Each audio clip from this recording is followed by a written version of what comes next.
নিস্বাৰ্থ সেৱাৰ প্ৰদীপ শ্ৰী জনাৰ্দন বাপুৰাও বৌঠে 2024 চনত পদ্মশ্ৰী বঁটাৰে সন্মানিত।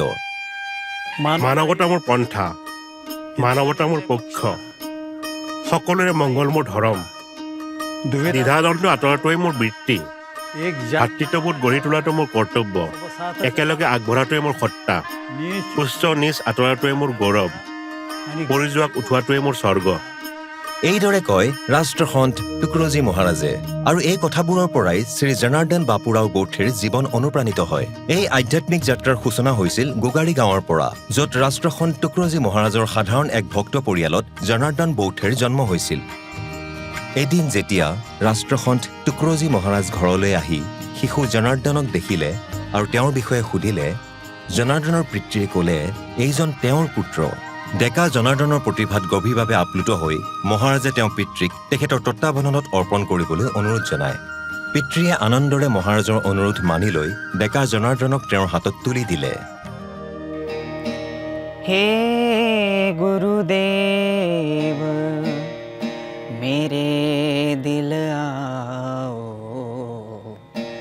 সুন্দৰ সেজ বিছায়া হো। জনাৰ্দন বৌঠে ডাঙৰীয়া ৰাষ্ট্ৰসন্ত টুকৰজী মহাৰাজৰ ব্যক্তিগত সচিব হৈ পৰে। ঐতিহাসিক কিষাণ ৰেল ৰেলী হওক বা 1962 চনৰ যুদ্ধৰ সময়ত সৈনিকৰ মনোবল বৃদ্ধিৰ বাবে ভক্তিমূলক দল প্ৰেৰণ কৰাই হওক, জনাৰ্দন বৌঠে সুখ্যাতিৰে নিজৰ কৰ্তব্য পালন কৰিছিল। 1968 চনৰ 11 অক্টোবৰত ৰাষ্ট্ৰসন্ত টুকৰজী মহাৰাজৰ প্ৰয়াণৰ পিছত গ্ৰাম গীতা ঐতিহ্য আৰু মূল্যবোধৰ প্ৰচাৰৰ অপৰিসীম দায়িত্ব জনাৰ্দন বৌঠে ডাঙৰীয়াৰ ওপৰত পৰে।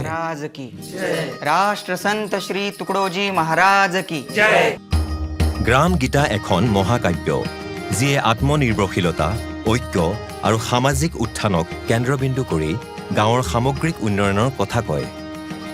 গ্ৰামগীতাৰ ধাৰণাটোৱে হৈছে দেশৰ প্ৰগতিৰ ধাৰণা, এইদৰে মই ভাবোঁ। ইয়াক সামূহিক কৰ্ম আৰু দৈনন্দিন সেৱাৰ ওপৰত ভিত্তি কৰি প্ৰাৰ্থনাক সংজ্ঞায়িত কৰা হৈছে। গ্ৰাম গীতাৰ শিক্ষাৰ পৰা অনুপ্ৰাণিত হৈ জনাৰ্দন বৌঠে স্বচ্ছতা অভিযান, নিচাযুক্ত অভিযান আৰু পৰিৱেশ সংৰক্ষণৰ সূচনা কৰে। তেখেতে আত্মনিৰ্ভৰশীলতাক প্ৰসাৰিত কৰা 850টাতকৈও অধিক মহিলা গোটক সমৰ্থন কৰিছিল। 1972 চনত জনাৰ্দন বৌঠে ৰাষ্ট্ৰসন্ত টুকৰজী মহাৰাজ শিক্ষা সংস্থা প্ৰতিষ্ঠা কৰে, যাৰ ফলত জনজাতীয় অঞ্চলত 11খন আৱাসিক বিদ্যালয় আৰু হোষ্টেল স্থাপন কৰা হয়। এই প্ৰতিষ্ঠানসমূহে সহস্ৰাধিক অভাৱগ্ৰস্ত ছাত্ৰ ছাত্ৰীক মূল সুঁতিৰ শিক্ষাৰ সৈতে সংযোগ কৰিছে। মহাৰাষ্ট্ৰৰ জনজাতীয় শিশুসকলে যেতিয়া উচ্চ শিক্ষা লাভ কৰে তেতিয়া বহুত সমাধান হয়। জনাৰ্দন বৌঠেৰ পদ্মশ্ৰী সন্মানে তেওঁৰ ব্যক্তিগত স্বীকৃতি কঢ়িয়াই অনাই নহয়, ৰাষ্ট্ৰসন্ত টুকৰজী মহাৰাজৰ ঐতিহ্যকো প্ৰসাৰিত কৰিছে।